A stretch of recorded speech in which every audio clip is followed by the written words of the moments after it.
அஸ்ஸலாமு அலைக்கும். Welcome back to Rashida's hobbies. Friends, இன்றைக்கி நம்ம சேனலில் டேஸ்டியான வெஜிடபிள் ரவா கிச்சடி ரெசிபி தான் பார்க்க போகிறீங்க. இதில் நம்ம வெஜிடபிள்ஸ் எல்லாம் போட்டு செய்கிறதுனால இந்த ரவா கிச்சடி ரொம்பவே டேஸ்ட்டாக இருக்கும். இதுக்கு தேவையான பொருட்கள் என்னென்னு ஃபஸ்ட்டு பார்த்துடலாம். இன்றைக்கி நான் 15 சின்ன வெங்காயம் எடுத்து நல்லா ஃபைனாக சாப் பண்ணி வச்சுருக்கேங்க. ஒரு சின்ன சைஸ் தக்காளி கட் பண்ணி வச்சுருக்கேன். ஒரு குட்டி கேரட் எடுத்திருக்கேன். கொஞ்சமாக பீன்ஸு, கொஞ்சமாக பச்சை பட்டாணி எடுத்துருக்கிறேன். 10-12 முந்திரி பருப்பு எடுத்துருக்கிறேங்க. ஒரு சின்ன சைஸு உருளைக்கிழங்க நல்லா குட்டி குட்டியாக கட் பண்ணி வச்சுருக்கேன். கொஞ்சமாக புதினாவும் கொத்தமல்லியும் எடுத்திருக்கேன். 4 பச்சை மிளகாய் எடுத்துருக்கிறேங்க. ஒரு டம்ளர் ரவாவும் எடுத்திருக்கேன். இது வறுக்காத ரவா தான். இப்போ இதை செய்ய ஆரம்பிச்சிடலாம்.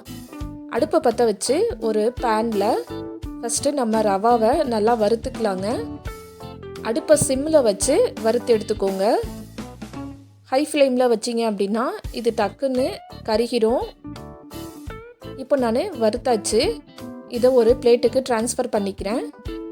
அடுத்ததாக அதே பேன்லேயே ஒரு 5 டேபிள் ஸ்பூன் எண்ணெய் ஊற்றிக்கிறேங்க. எண்ணெய் ஊற்றி சூடானதுக்கப்புறமா தாளிச்சிடலாம். ஒரு பிரிஞ்சி இலை, ஒரு துண்டு பட்டை, 2 ஏலக்காய், 3 கிராம்பு போட்டு தாளிச்சிக்கிறேன். இப்போ இது நல்லா பொரிஞ்சிருச்சு. இதில் முந்திரி பருப்பு சேர்த்து நல்லா வறுத்துக்கலாம். முந்திரி பருப்பு பொன்னிறமாக ஆனதுக்கப்புறம் கட் பண்ணி வச்சுருக்கிற வெங்காயத்தை சேர்த்துக்கலாம். சின்ன வெங்காயம் சேர்த்துக்கிட்டிங்கன்னா டேஸ்ட்டு நல்லாயிருக்கும். ஒருவேளை உங்ககிட்ட சின்ன வெங்காயம் இல்லைன்னா பெரிய வெங்காயம் கூட ஒரு பெரிய வெங்காயம் சேர்த்துக்கோங்க. இப்போ வெங்காயம் வதங்கிருச்சு. இதில் 1/2 டீஸ்பூன் இஞ்சி பூண்டு பேஸ்ட்டு சேர்த்துருக்குறேன். சேர்த்துட்டு இதோட பச்சை வாசனை போகிற வரைக்கும் இந்த இஞ்சி பூண்டை நல்லா வதக்கி விட்டுக்கோங்க. இப்போது பச்சை வாசனையெல்லாம் போயிடுச்சு இஞ்சி பூண்டில். தக்காளியை சேர்த்துக்கிறேன். தக்காளியை சேர்த்துட்டு இந்த தக்காளி சீக்கிரமாக வெந்து வர்றதுக்காக கொஞ்சமாக உப்புத்தூள் சேர்த்துக்கிறேங்க. உப்பு சேர்த்துட்டு இதை மூடி போட்டு வேக விட்டுறலாம். ஒரு 3 நிமிஷத்துக்கு இதை மூடி போட்டு சிம்மில் வச்சுட்டோம் அப்படின்னா இந்த தக்காளி டக்குன்னு மசிய வெந்து வந்துடும். இப்போ ஒரு 3 நிமிஷம் ஆயிடுச்சு. தக்காளி பாருங்கள் நல்லா மசிய வெந்துருச்சு. இந்த ஸ்டேஜில் நம்ம காய்கறிகள் எல்லாத்தையும் ஒன்று ஒன்றா சேர்த்துக்கலாங்க. பச்சை மிளகாவை 2ஆக கீறி வச்சுருக்கேன், அதை சேர்த்துக்கிறேன். உருளைக்கிழங்கு,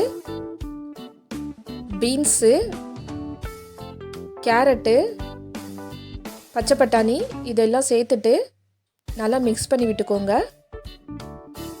இந்த எண்ணெயிலேயே இந்த காய்கறி எல்லாம் நல்லா வதங்கணும். இன்றைக்கி நான் ஃப்ரோசன் பச்சை பட்டாணி தாங்க சேர்த்துருக்குறேன்.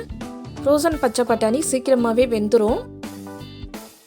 இதோட கொஞ்சமாக புதினாவும் கொத்தமல்லியும் சேர்த்துக்கிறேன். சேர்த்துட்டு இதுக்கு ஒரு மிக்ஸ் கொடுத்துடலாம். ஒருவேளை உங்ககிட்ட இந்த காய்கறிகளில் ஏதாவது மிஸ் ஆனால் கூட பரவாயில்ல. உங்ககிட்ட அவைலபிளாக இருக்கிற காய்கறியை வச்சு இந்த ரவா கிச்சடியை செய்யலாம். அதோட டேஸ்ட்டுமே ரொம்ப நல்லாயிருக்கும். இப்போது இந்த காய்கறி கூட 1/2 டீஸ்பூன் மஞ்சத்தூளும் தேவையான அளவு உப்பும் சேர்த்துக்கிறேன். சேர்த்துட்டு இதையும் நல்லா மிக்ஸ் பண்ணிக்கலாம். இப்போ இந்த காய்கறி எல்லாம் ஓரளவுக்கு நல்லா வதங்கிருச்சுங்க. ஒரு 75% வதங்கிருச்சு. இந்த ஸ்டேஜில் கொஞ்சமாக தண்ணி சேர்த்துக்கலாம். எவ்வளோ தண்ணின்னு கேட்டிங்கன்னா 1 டம்ளர் ரவா எடுத்திங்கன்னா 2 டம்ளர் தண்ணி சேர்த்துக்கோங்க. இப்போ இந்த தண்ணி கொதிச்சிருச்சு. இந்த ஸ்டேஜில் வறுத்து வச்சிருக்கிற ரவாவை நம்ம கொஞ்சம் கொஞ்சமாக சேர்த்துக்கலாம்.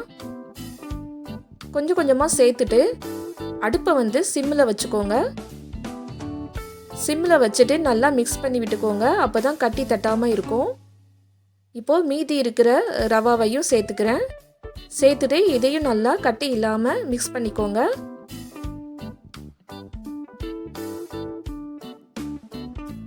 கிச்சடி செய்யும்போது தண்ணியோட அளவை பார்த்து வைக்கணும். 1க்கு 2 வச்சிங்கன்னா சரியாக இருக்கும். கூட வச்சிட்டிங்கன்னா குழஞ்சு போயிடும். கம்மியாக வச்சிட்டோம் அப்படின்னா சரியாக வேகாது. இப்போ இது கரெக்டான கன்சிஸ்டன்சியில் இருக்குது. மூடி போட்டு ஒரு 5 மினிட்ஸுக்கு லோ ஃப்ளேமில் அப்படியே இதை வேக விட்டுறலாம். இப்போது 5 நிமிஷம் ஆயிடுச்சு. இப்போ பாருங்கள், நல்லா சூப்பராக வெந்து வந்துருச்சு. ரவா கிச்சடி கரெக்டான கன்சிஸ்டன்சியில் இருக்குதுங்க. குலையாமல் கரெக்டான பதத்தில் இருக்குது நம்மளோட வெஜிடபிள் ரவா கிச்சடி. எப்படி வந்திருக்குதுன்னு பாருங்கள். நான் தனியாக எடுத்து காட்டுறேன் பாருங்கள். க்ளோஸ்அப்பில் பர்ஃபெக்டாக வந்திருக்கு. அவ்வளோதான் ஃப்ரெண்ட்ஸ், சுவையான ரவா கிச்சடி சூப்பராக ரெடி ஆயிடுச்சுங்க. இதே போல் நீங்களும் ட்ரை பண்ணி பார்த்துட்டு எப்படி வந்துச்சுன்னு என் கூட கமெண்ட்டில் ஷேர் பண்ணிக்கோங்க. இந்த வீடியோ உங்களுக்கு பிடிச்சிருந்தா குட்டியாக ஒரு லைக் போட்டுருங்க. ரொம்ப பிடிச்சிருந்தா உங்கள் ஃப்ரெண்ட்ஸ் அண்ட் ஃபேமிலி சர்க்கிள் கூட ஷேர் பண்ணி எனக்கு சப்போர்ட் பண்ணுங்கள் ஃப்ரெண்ட்ஸ். மறக்காமல் சப்ஸ்கிரைப் பண்ணிவிட்டு பக்கத்தில் இருக்கிற நோட்டிஃபிகேஷன் பெல் ஐக்கானையும் கிளிக் பண்ணிக்கோங்க. அதில் ஆளுங்கிற பட்டனையும் ப்ரெஸ் பண்ணுங்கள். அப்போ தான் நான் தொடர்ந்து போடக்கூடிய வீடியோஸ் எல்லாமே உங்களை நோட்டிஃபிகேஷன்ஸில் வந்து சேரும். அவ்வளோதான் ஃப்ரெண்ட்ஸ், இவ்வளோ நேரமாக இந்த வீடியோவை பொறுமையாக பார்த்ததுக்காக தேங்க்ஸ் ஃபார் வாட்சிங். Bye friends.